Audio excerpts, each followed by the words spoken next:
All right, pledge allegiance to the flag. I pledge allegiance to the flag of the United States of America and to the republic for which it stands, one nation, under God, indivisible, with liberty and justice for all. Thank you. Please be seated.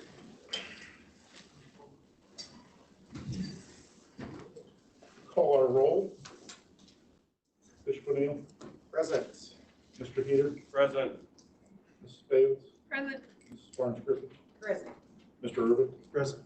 Mr. Lowe. Present. Turn it over to you. Okay, thank you. Just down and I speak so people can hear me clearly. I heard the last time since we are live streaming this, when you speak, if you can make sure you get in the microphone. Some folks said they had trouble understanding us.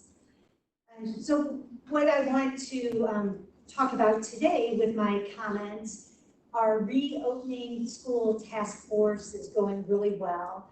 We have had a group that's been meeting and looking at all aspects of schooling. We broke off in subcommittees. Subcommittees have been very busy working to create the best plans for Muncie Community Schools as possible. When they get the plans to a good place, we share them with the Department of Health to get feedback from the Department of Health. Then if we have to make any adjustments, we do that. And then that is when we're able to bring the plans to you as a board, and then we can get it out to our public. And so I anticipate that by next week, we're going to have all the plans in a good form that we'll be able to share an entire plan. Tonight, I know we have our athletic plan that's coming forward because they're going to be ready to begin practicing, and we want to make sure that nothing holds up our athletes. We also want to make sure that we're communicating this well. We are planning to have a traditional 5-day-a-week program that for families who are leery to come back or have medically fragile students, we will also have an online option for them, a virtual online option. We've changed our website for enrollment. So if you go to our enrollment page and go to enroll in MCS, you will see that a parent could select either to enroll in the traditional or enroll in the virtual program. That will give us an idea of how many teachers we might need to shift from the traditional model to an online model. We're busy looking at curriculum to purchase, training teachers, so we feel very confident in our plan. We also have been even ahead of time with any plans being formalized. We are ordering as much safety material. Brad tells me we have gallons, huge gallon drums of sanitizer, so we know we're going to be in good shape. So you'll be hearing more of the details, but I just wanted to make sure, since this is being live streamed, to let our community know that we're thinking about this, we're planning for it, and Muncie Community Schools is going to be in good shape. We will be communicating.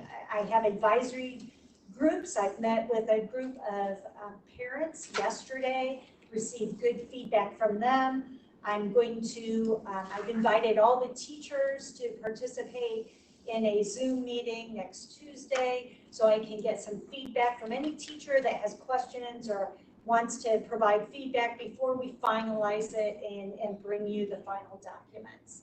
So those are some of our plans. I have a couple follow-up questions.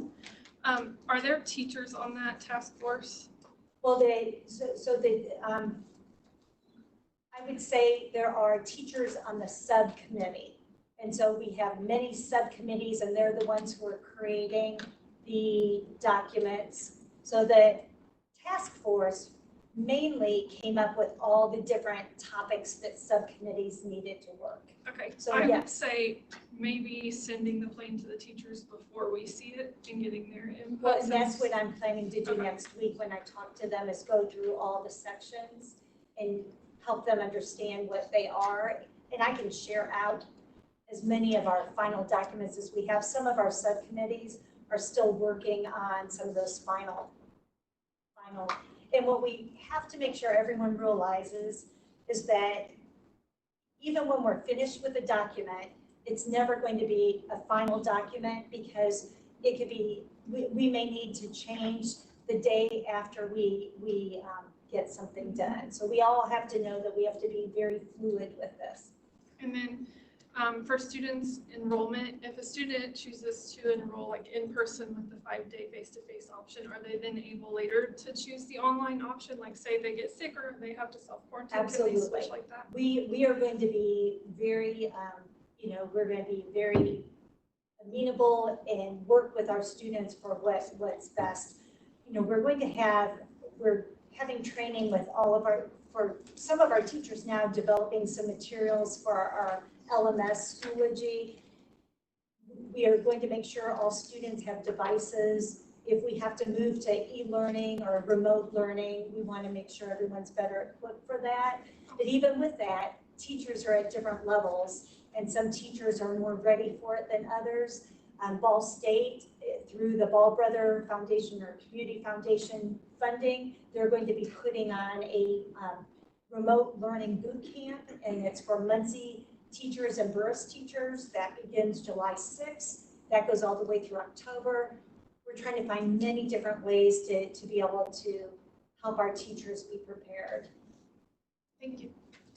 You take just a moment, since we are streaming, and talk about the communications that have occurred already and then those that we expect to be forthcoming in the near term. Well, we've tried to put, we've shared information through radio interviews, social media. Star Press has put information out. We've tried to put some things on our website. We also have had, as I mentioned, different advisory groups, either formal or informal. And so I've had different teachers that I've met with, some that were interested in fine arts and PE. They wanted to offer their insight as we're thinking about it. And I know Jenny, her task force, she has special ed teachers, OTs, PTs, speech teachers. So we've tried to get different perspectives and we've shared ideas. And then through those advisory groups, then as I've mentioned, doing what we call, coffee chats, where we'll invite everybody. Every teacher can participate. We're going to do the same thing with our families and our families and anyone in the community that wants to participate, to have opportunities to ask questions and to hear some more feedback. Andy is working on a communication plan where this week we're going to get another message out. We hope to do some videotaping to be able to get that out. All of this is going to be happening in the next couple weeks because we have to make sure families feel confident and know what's expected and we're ready to go.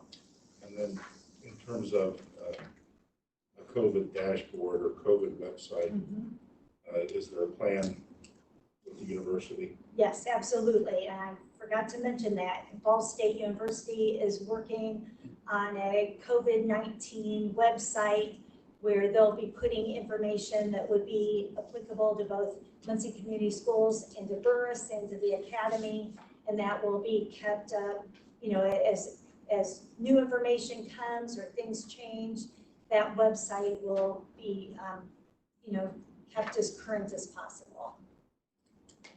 And so I know that, a lot of teachers are wondering what does this mean and what's going to happen, and quite a bit of it is working through all the different details of what the CDC said, what the state guidance said, what our Department of Health, what they're saying, and then just looking at the logistics for us. I know that we have people looking at class sizes and how many kids can you put in if you socially distance, and how do you do that in the cafeterias, and we just have people working it on many of the details to help inform what those plans look like.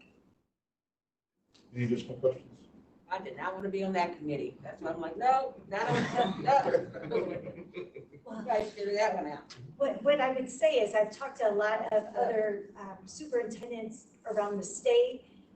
I would say that we're probably one that has more involvement in our planning. That's why you see some that already have their plans released. Because if you aren't having as much time and as many meetings with different people, you can get it out sooner. So some may be a little critical that why are you late? Why don't we already have it out?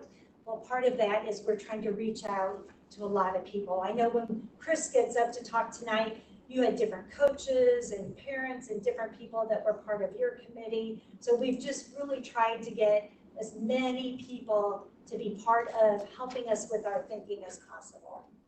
Yeah, and the other thing I think is critical for folks to understand is the time that we are taking is geared and driven towards the safety of our students, the safety of our faculty and staff, and our administrators. Not that other schools aren't equally concerned about safety, but we have taken the time to do this in a way which is very deliberate and seeks input from lots of sources. And I would applaud Leanne for spending a lot of time on the phone with both our local Department of Health and the State Department as we've continued to try and work through just the multitude of issues. Another example of something that we're doing, which I think is unique, is that Auxilio is going to run several routes for our middle school to relieve some pressure on MITs. I think that's just an example of little things that are occurring on a regular basis. And so as we communicate over the coming days, understand also that, as Leanne says, it's going to have to be adaptable. There will be no doubt circumstances that arise in the coming months and weeks that require quick and efficient adaptability. I would say from the board's perspective, as we review and approve plans, we need to be prepared to have some special meetings here in the next several days.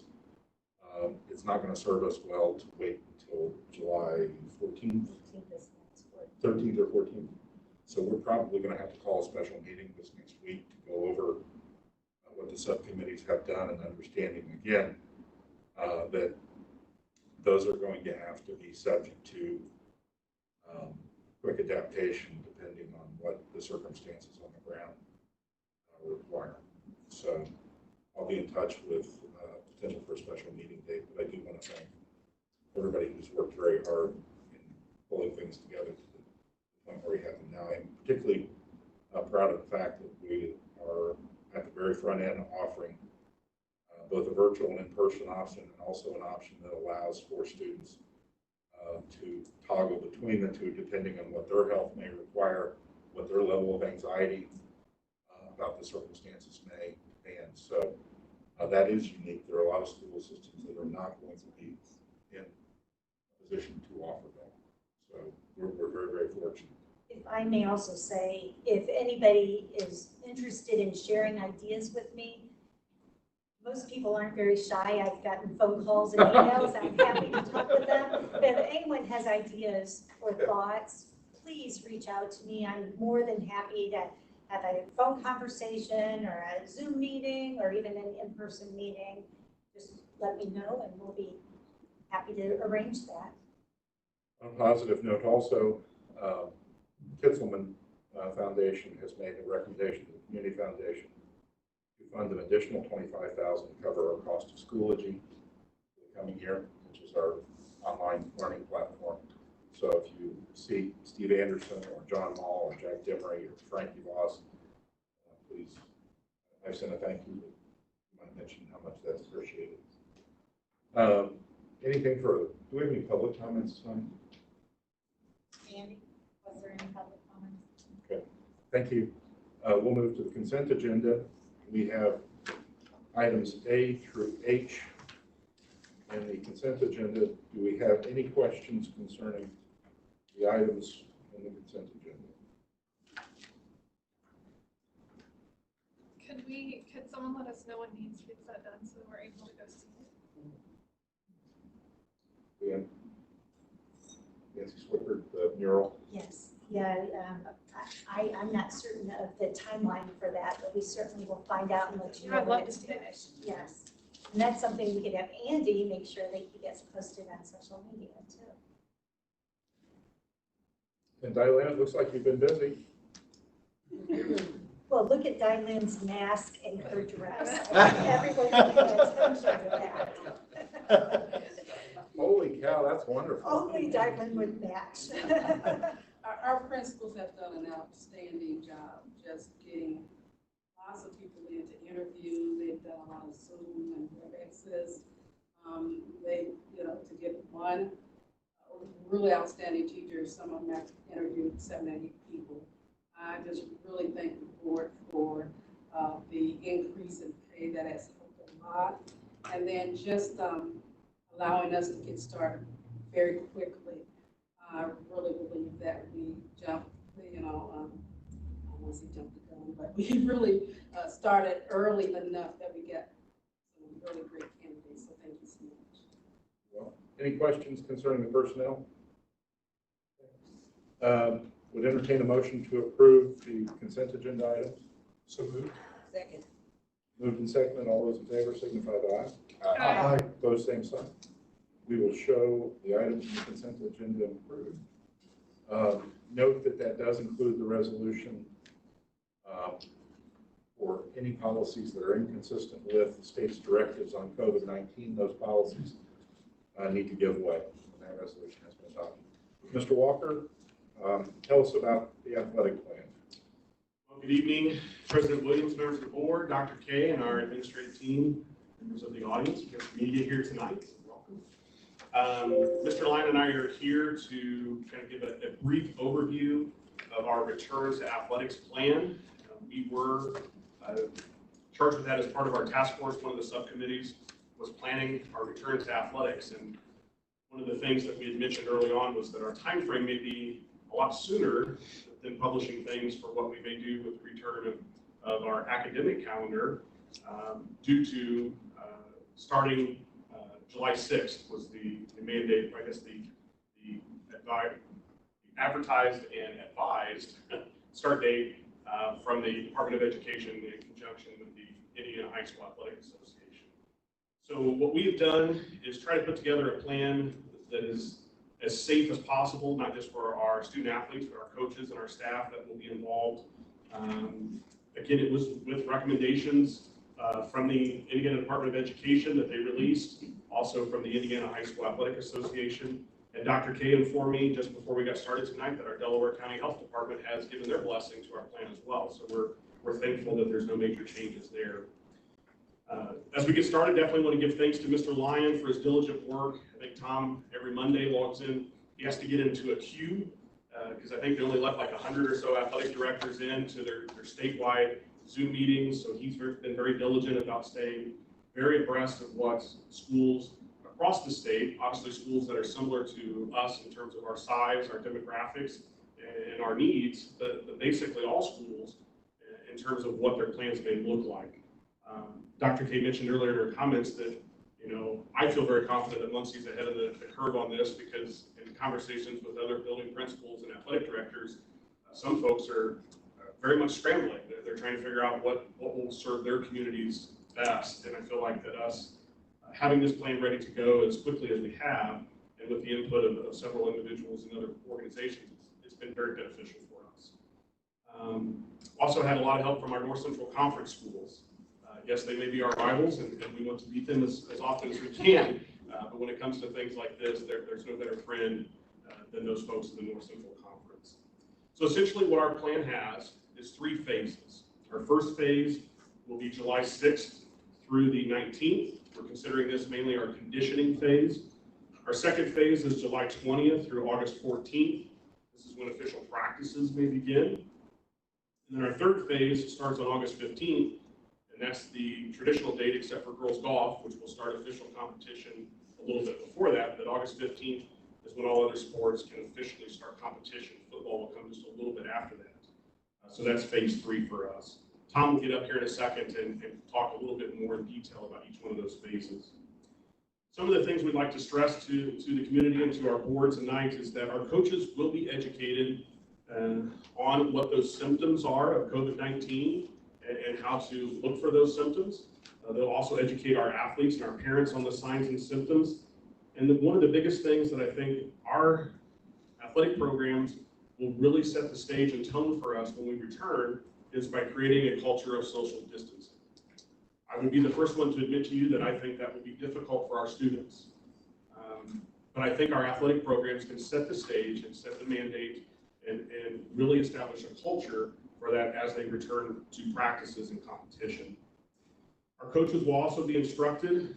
Tom will tell you that as early as tomorrow evening with our coaches meeting on the proper use of our sanitizing equipment and how to sanitize their equipment and facilities immediately after each use, which you'll see through our plan.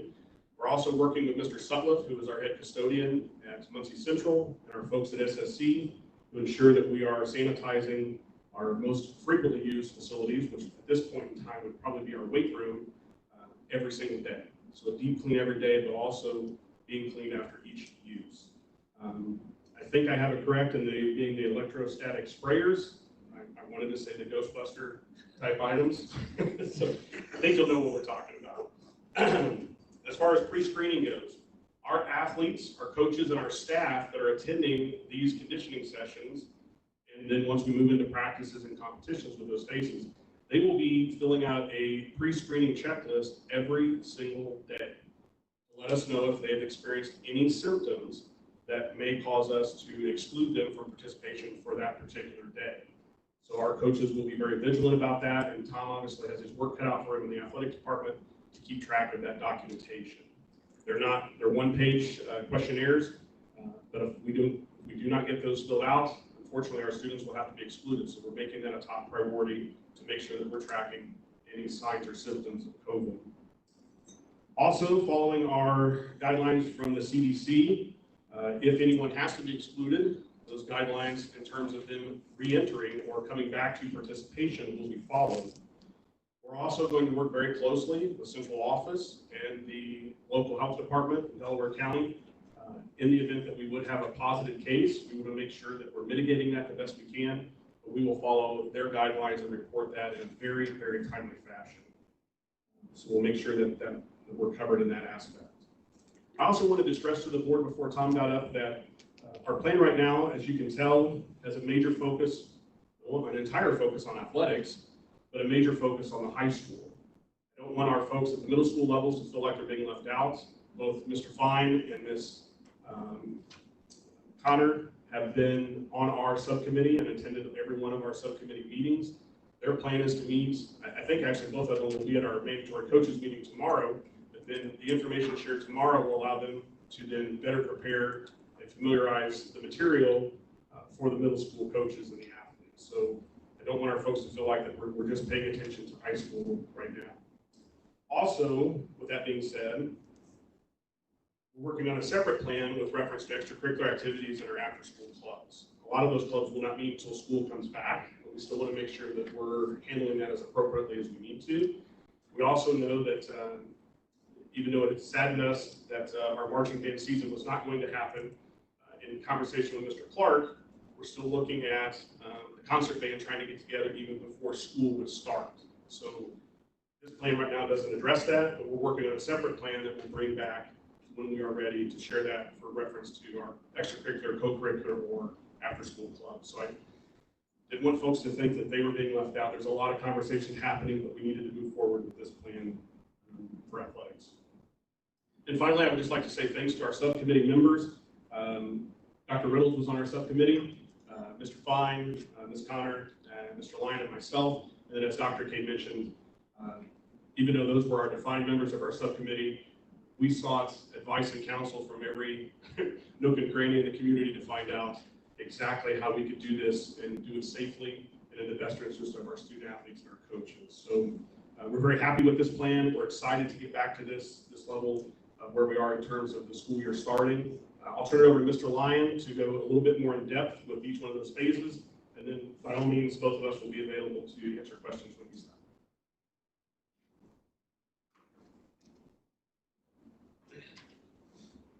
Right. It's good to be up here. Okay. Mr. Walker mentioned that I've been on a Zoom meeting. It's interesting that for free Zoom, you only get 100 people for free Zoom. So we also, the Athletic Directors Association, set up a live YouTube channel at the same time. And so we had up to 300, if not a few more athletic directors every Monday since this thing has started. So it's been nice to at least commiserate with people that are in the same boat we are. It was interesting that we really didn't know exactly where we were going to be able to go with this until about 2 weeks ago, that we were just waiting for guidance, guide rails, so to speak, the state of Indiana. Finally got those. Early on, we had gotten a hold of Texas, their return to athletics plan, because they started their return to athletics a couple of months ago, I think. And it gave us some really good guidance on the different things that they were doing.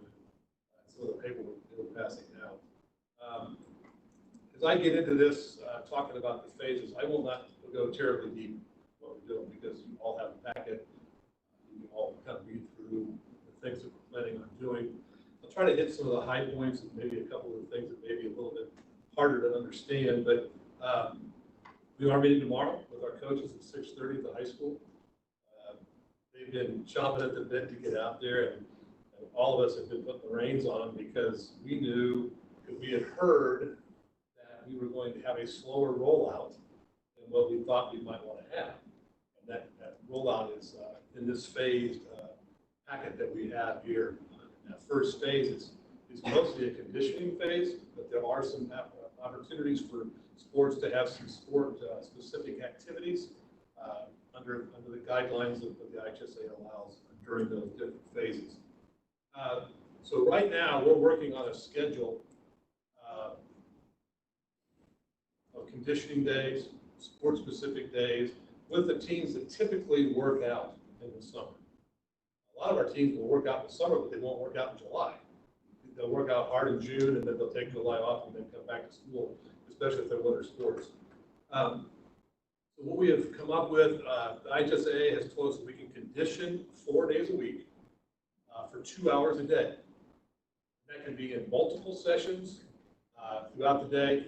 Our strength and conditioning coach, Michael Cabello, is going to kind of take charge of that, at least if nothing else, giving coaches the right things to do for their conditioning. As even though our coaches have sent things out for months, we're not really sure. I know if I'd have gotten that on my computer, I probably would have still watched TV more than I kind of ran around and did jumping jacks. So we're assuming they're going to come back in at a very baseline level. So we're going to try to bring them up from there. So that's 4 days a week. Athletes can only attend 1 session per day. So they can't come out for 2 hours at 8 o'clock in the morning and come back for 2 hours at 4 o'clock in the afternoon to condition. Sport-specific activities, which would be more, like maybe running just, football, getting the hot pads out, getting the balls out in soccer, those types of things. Those can happen, and what we decided was for fall sports, that's twice a week, up to 3 hours each day that they want to go. They cannot be consecutive days. They have to be split apart. For winter and spring sports that want to do something in July, they get an hour and a half twice a week, which is plenty of time for them. In basketball, if they really want to do it, they can get the balls out and they can scrimmage. It's interesting, the IHSAA has said that the only contact sport that we have at the high school is football. And so when they say no contact, they're telling us that they would like us in our drills to not have contact, but really we're only talking about football. So the boys basketball team wants to get together and run 5-on-5 up and down the floor, and they're banging bodies and everything else. That's okay. They're allowed to do that. Obviously, we're going to have some rules about sanitizing and those kind of things. When you're not on the court, where are you going to be? What are you going to be wearing? If you're in and out, probably not a mask, but for sure have sanitizing things available, washing your hands, that type of thing. And then those sports days cannot be consecutive. I said that up front, but what can happen, let's say the football coach and the boys basketball coach want to get together, and we know they share athletes. So if Dari, our football coach, says we're going to go at 4 o'clock every day, we're going to go from 4 to 7 on those 2 days that we get during the week. Well, basketball coach Chandler Thompson could say, all right, I'm going to go from 6 to 7 o'clock or whatever for my time, maybe 6 to 7:30.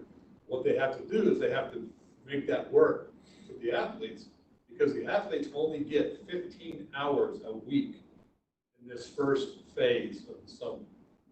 It's interesting, we don't have marching band this summer, but had there been marching band, that counts. So a kid that was in marching band football and wanted to do a basketball workout would have been limited to 15 hours. So that's one of those things our coaches are going to have to really do a good job of keeping track of their attendance. They're going to give us their specific time frames, so we're going to know how many hours they're going a week and that type of thing. But then we'll go from there with them and make sure that that those kids are not out there for more than 15 hours per week. Now, in the packet, there's no shared hydration stations. Football, we'd roll out the big water machine and the guys go up and just squeeze the handle and they get a drink of water. So a couple of years ago, we just had a PVC thing with holes in it. Water goes shooting through it and be like a shower. Those are not allowed anymore. Now, we can still take that out there, and a coach could fill up the water bottles if that was the case, wearing the proper PPE at that point in time. So our goal is that every kid will have a water bottle. How we're going to do that? Still process. A kid will have a water bottle with his or her name on it. If they don't show up to practice with that water bottle, they can't come. They have to have their own means of hydration. I'm assuming that maybe in the first few times that we get together, we might have an extra water bottle that the person could have and put their name on and to keep. But it's going to be really incumbent on our kids to make sure that they hang on to these water bottles, because that could be a huge social distancing. Mr. Walker already talked about that, but that is very, very important in this whole thing. In the first phase of this, we're going to break our kids down into groups of 15. Those 15 kids will have a coach or whatever, and they'll be in separate parts of the football field or whatever grass area we take them to. Coaches will be social distance from them as they're running them through or helping Coach Cabello go through the conditioning activities.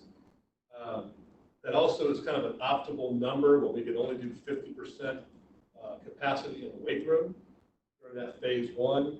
That capacity, I don't know what our capacity is, but we're going to have 15 kids in there, so we're going to be well below the 50%. But during that phase one, there's no lifts allowed that you have to have a spotter. So obviously they're not going to be doing a bunch of bench pressing and some of the squats and those kind of things, but Coach Cabello already has ways that they can do some things in that first couple of weeks, still get their conditioning weight lines in and not have to lift the heavy weights. That comes up in phase two. No locker rooms are to be available. We're not allowed to even have locker rooms for the kids in phase one. So they have to come dressed, ready to go. They got to go home that night, and the next day, whether they washed it that night or whether they come back the next day with something else, they got to have something clean on. Can't wear the same clothes they had yesterday. This will be a really good thing in the football locker room in phase two. Just if you've ever been down, I'm sure you'll know what I'm talking about. Because I think even when I was in high school, we tried to wear those things for an entire season just to see how bad we were. We want to talk about the weight room being at 50% capacity. The big thing too is it's essential personnel only. Any time that you have probably gone past a practice, there have been some people hanging out on the track, people that want to watch practice that aren't involved. They are not essential personnel, so it's going to be incumbent on our coaches to make sure that they tell these people that they can't be there. Sorry, it's essential personnel only. Those essential personnel, which will be coaches, no managers in phase one.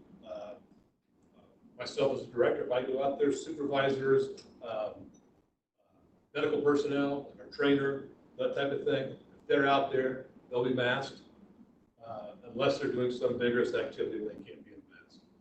The last thing we want to do is have some people get it. Some issues with carbon dioxide and those kind of things, and not be able to actually breathe.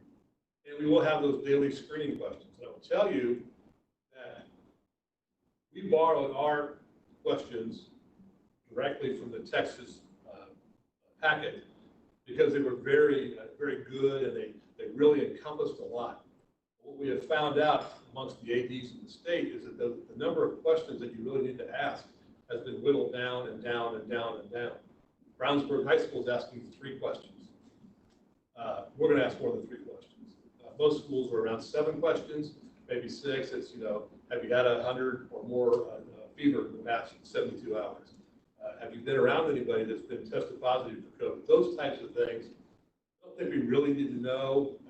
Texas one woman, whether they had liver disease or have they had a transplant operation. A little rough on our kids. Most of them have not. I would say that maybe some of them have. But for our coaches, there are some extra questions in there because some of us are at risk. And that'll be questions that they'll have to answer too.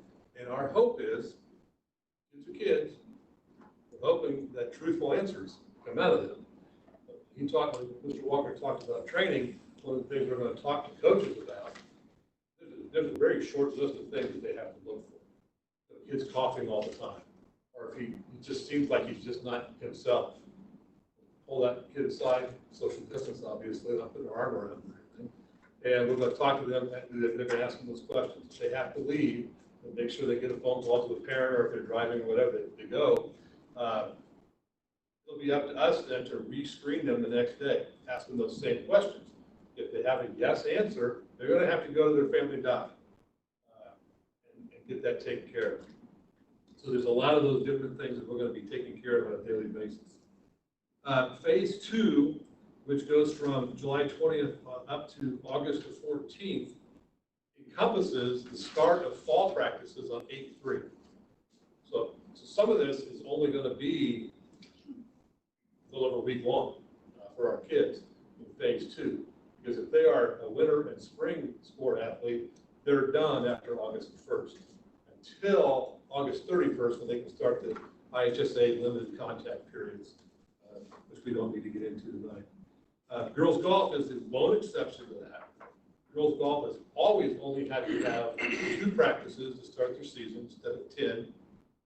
They can actually start on the 31st of July, and they can start contests. Our first contest is on August the 4th, and golfers can go to contest starting that next week. And so we have a full raft of golf contests that they can go to, and so we'll figure out transportation and those types of things. The good thing with golf is we don't have a huge number of girls that are golfing, so we'll be able to separate them by season, those kind of things, even in the winter. Still do the daily screening questions, athletes and coaches, still essential personnel only, except in phase 2, we can add managers to that essential personnel. A lot of my coaches have already said they're not going to invest with managers right up front because with no shared hydration stations, they're not carrying water out, they're not doing a lot of different things. So that'll be up to the coaches at that point in time. Weight room is still at 50%. Locker rooms now are available, but 50% capacity. Now, if we have 200 lockers in our football locker room, well, 100 is 50% capacity. But we can't have 100 kids in there because we still have some social distancing guidelines that go along with it, like we could have 20 to 25 kids together. So what we would have to do is we would go with the 20 to 25 kids who go in, somebody else would be outside doing something else. They're done, the next group comes in. What we have to figure out is exactly what we need to do with sanitizing, if it's between each group or if it's at the end of practice, getting ready for the next day. Those are some logistics that we're going to take care of as we go along. There's still no shared hydration stations in phase 2. Social distancing is still there, but like I said, the groups can be up to 25 kids. And we did talk about the fact that summer activities end on August 1st for the winter and spring athletes. Which brings us into phase 3, which is Saturday, August the 15th. If you have a football scrimmage, as it turns out, we're not having a football scrimmage because coaches and parents have not been real happy with the football scrimmage because we always get somebody hurt during that thing. So we do not have a football scrimmage this year. Typically, that's on the 14th, that Friday. If we had that scrimmage on the 14th, we could not have fans. 15th, we could have fans. So we're going to Delta for soccer, boys and girls soccer scrimmages. They can sell tickets to that if they want to. We are having a girls volleyball scrimmage on the 13th. There's really no way to move that around. It's a scrimmage. You only have a certain amount of time you can do a scrimmage in. So we scrimmage Burris, and they know and we know that no parents will be allowed. It'll be the officials, the kids, the coaches, any bench personnel that we might need. That's the essential personnel that we need. So, and then contests can begin for everybody when their contest season starts, which is for just about everybody else.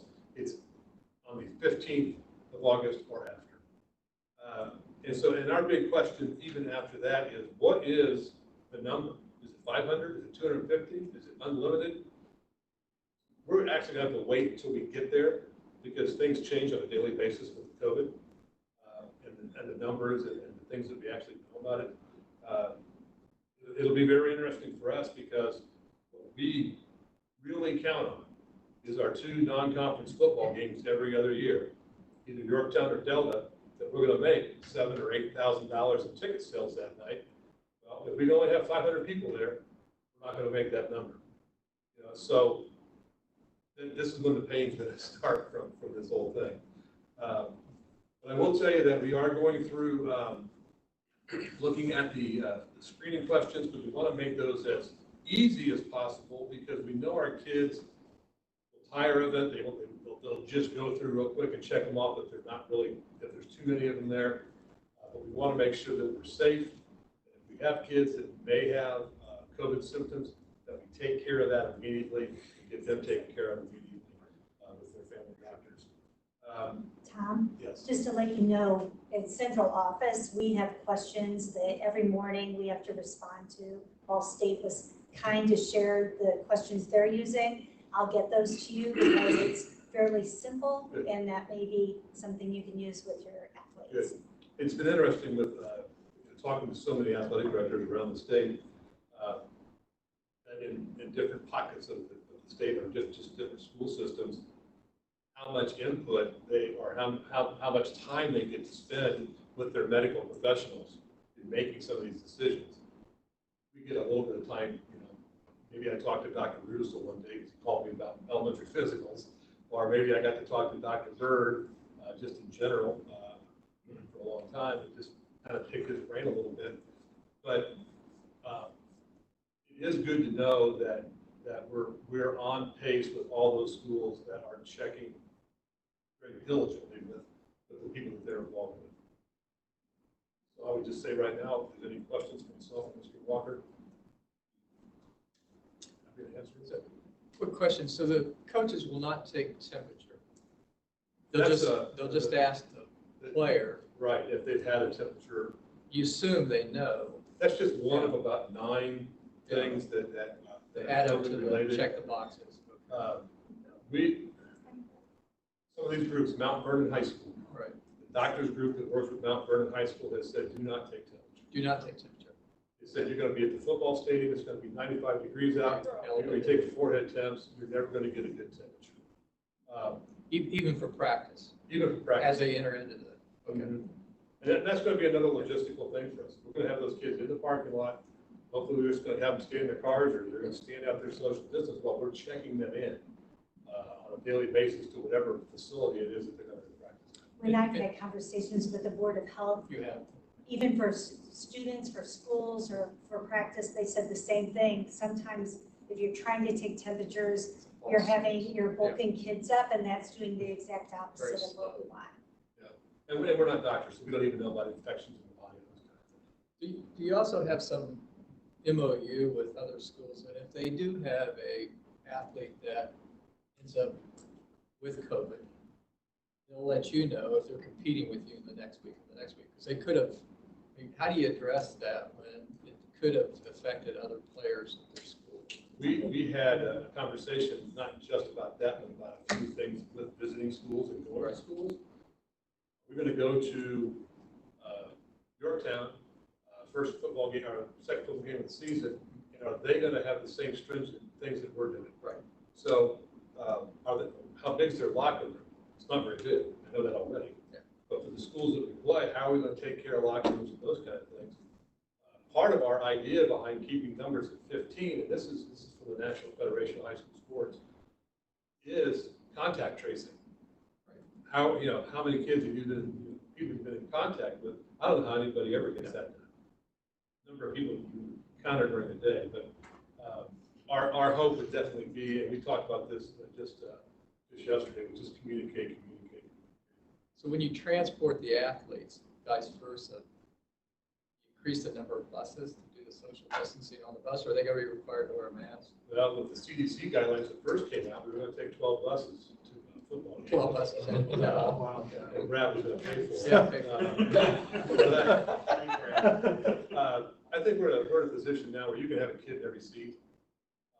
Better not two kids, and really high school football, you don't usually share a seat, you can help yourself. You almost always take 2 buses to a football game. Coaches will know in our meeting tomorrow that they're going to have to pare down their travel teams. When I was in high school, sometimes you didn't make the travel team. Right up until now, everybody goes that wants to go, but we have to pare that down. Masks will be required, hand sanitizers, when you get off the bus, just to the best of me. Thank you. A lot of work for you and your There's a lot of work in there, and I do, like Mr. Walker said, I appreciate the other ADs in our conference. They've been leaders in this whole state ADs meetings, and we've shared information. It's really helped out. As a parent of one of your students and athletes, I just say thank you for the time and the care that you put. Just making sure I appreciate that. Being a dad, all of my kids are older and are not messing with this part of it. My daughter's child life specialist at Bradley Hospital, and she's not had a day off since this thing got started. So you just know how that is, and you just got to take care of yourself. We got to take care of our kids because they're kids. You mentioned several times different things that are going to cost money, things like water bottles, things like testing. If we decide we have to test kids, sanitizers, towels. Is there any? Maybe this isn't so much for you as it is, Brad and Dr. K. I would assume there might be some funding opportunities for water bottles if we don't want Muncie Central water bottles, which either way, there is some cost associated here that. We received CARES money that will help us cover some of the additional costs. We've been advised, don't try to use all that in 1 year, because it may be a couple of years that you're needing to tap in for some additional resources. The governor just announced that there's some funding that's going to be available. We are looking at every pot that we can possibly apply for additional funding. I know Brad just put in a big order because our students are going to need water bottles. So you're going to see a lot of water bottles that have the Muncie M on them that all of our students won't be able to use. Our biggest fear is that we're going to get to a point where you guys or us, we could have ordered everything that we need and it doesn't come in. Right. If we don't have it, then we're going to have a decision to make. Right. Can we play that game that night? Can we practice that game? Whatever it might take. We'll say that I got with Brad about a week ago. A flyer came out, and like a second after I got the flyer, I called him, and it was for the name of it is spray shields, but it's most of our football players will wear a visor across their eyes under their football helmet. This also is the visor and a second piece that's across the nose and mouth on the inside of the football helmet, legal by the IHSAA, the National Federation. 100 sets for the high school, 100 sets for the middle school, because the biggest thing that you think about kids not in action having to have something on their face, football is the worst for that, because you never know when you're going to get called into action. You pull your helmet off, take off your mask, or you put it, you can't just throw it in the ground and pick it up. So these kids will be covered, kind of like when you go to a drive-thru now, and there's a spit shield in front of you. They'll just be able to breathe oxygen just as deep as they want, but they'll also be protected from the spray from another player. So we felt really good about that, the fact that they actually came out. And they should be here the 1st of July-ish sometime. And I know Jim has talked about this before too. There's 400 high schools in the state of Indiana that are ordering stuff. There's 50 states. There's all the colleges and Division I players. There's the NFL and everybody else. There's going to come a point in time when sanitizers and all the different things we need may not be available. So when we get to that point, then we'll have to make those decisions. I'll also share, Mr. Heater, what Tom and I talked about earlier today when we met to kind of prep for tonight was we were going to go straight to Brad after the meeting, after you were aware of what our needs were. But we're also in a position at the high school where we're going to order these things and we'll worry about reimbursement from either the school corporation or how we know we need them. So we're going to take care of that as soon as possible. So we knew first thing tomorrow, Tom's probably looking at getting with our rep from BSN or water bottles, the things that we need to be able to host all of our students on July 6th. But obviously, speaking for Tom, our gate receipts and our donations and our fundraisers are the only things that fund our high school athletic program. So anything we can do to defer the cost would be appreciated. But we're working on that. Hopefully Brad doesn't run out of here as soon as this meeting's over. I'll try to, it's related to sports, but I saw a picture of spray on the football field or On the front of the football for the press box, somebody had spray painted letters over the top of our logo. In this day and age, you don't know where that came from, who that came from. It could have come from somebody from Yorktown. That's what I'm blaming. Somebody from Yorktown. But our football boosters, I think, are there as we speak. They painted it last year. They're putting the white paint on. They're going to put our logo back up there. There was also some spray paint down by the women's restroom entrance. They're going to take care of that too. So, we keep things locked up, but the fences aren't that high, and there's no barbed wire on them. So we're not going to keep everybody out that wants to be there. But that, that's the kind of thing you really don't want to see. And I was telling some about, I was telling Dart, and I told Tara this just yesterday afternoon. I said, if there is a more diverse place that celebrates diversity more than our football and track teams, you have to show it to me. That'd be the one thing that if you're thinking, you would not touch that. Because it kind of is a beacon, I think, for the things we do. Any additional questions?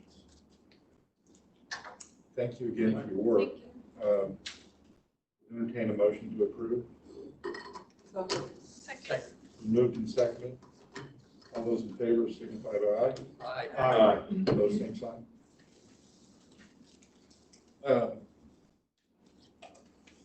I'm wondering if it wouldn't behoove us as a board, thinking out loud, to go ahead and do a motion, or at least discuss it, that would permit the administration to amend the plan as necessary, consistent with approval by the Board of Health, so that they don't have to come back to us if we're in the heat of the athletic season. Yeah.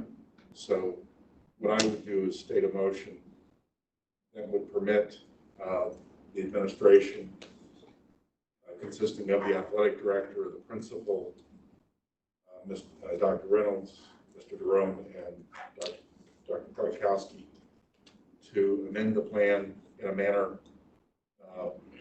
consistent with and subject to the Delaware County Board of Health's approval as needed. So my motion, as the five of you getting together with the Board of Health and subject to their approval, and giving advance permission from the board to do so. So that's my motion. Becky, do you have that? Any, pardon? David, Mr. Heater did. Any additional discussion? All those in favor signify by aye. Aye. Both same sign. And Dr. Kwiatkowski, it would be my intention to ask the board on each of the plans, again, given the changing nature of the circumstances, that we build something like that in for each of these plans as they come to us.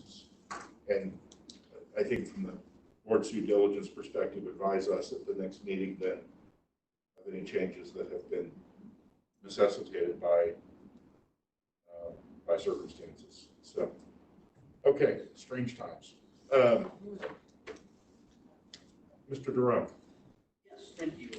This is the time I just asked for permission to make fiscal year-end transfers. We do this at the end of December also, where we are trying to avoid any negative fund balances, and it just gives us permission to move some funds around as the temporary fund transfers to enable us to have, is not like to have negative fund balances. This allows us to do that. Any questions? Mr. Heater's moved to approval. Mr.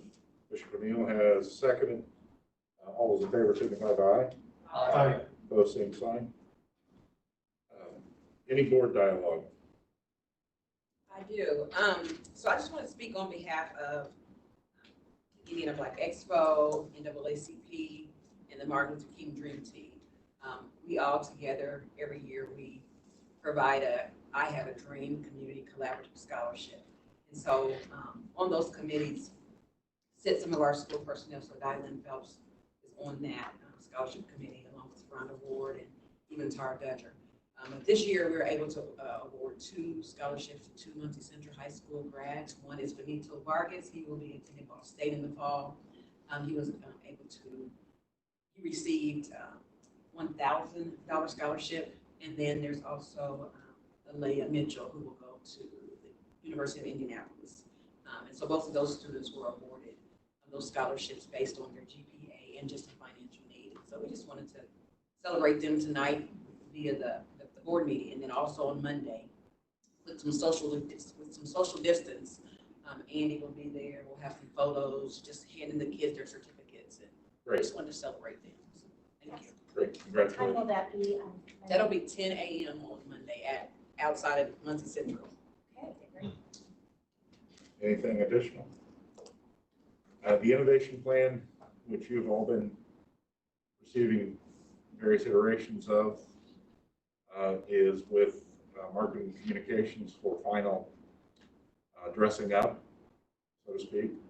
The plan itself will consist of an executive summary, the plan, and then the strategic plan, which is the MCS implementation of the innovation plan. The strategic plan includes the items, again, that Dr. Kay has sent, and also the financial projections that Brad has worked with Baker Tilly to pull together. Those will be submitted before Tuesday of next week, which is the deadline. I think everybody, we had last week 2 Zoom meetings with members of the Legislature, the Commission for Higher Ed, and the Superintendent's office, and everybody who I think was complimentary. Leanne, you may have heard more than I did, but we're looking forward to getting those out, and there are items that we've all discussed many, many times.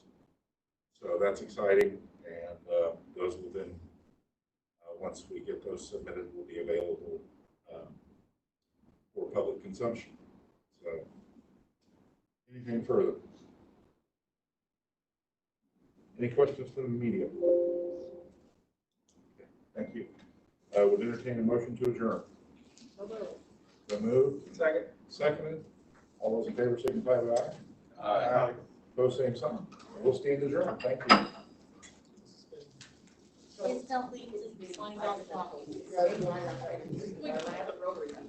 We had, I don't know where they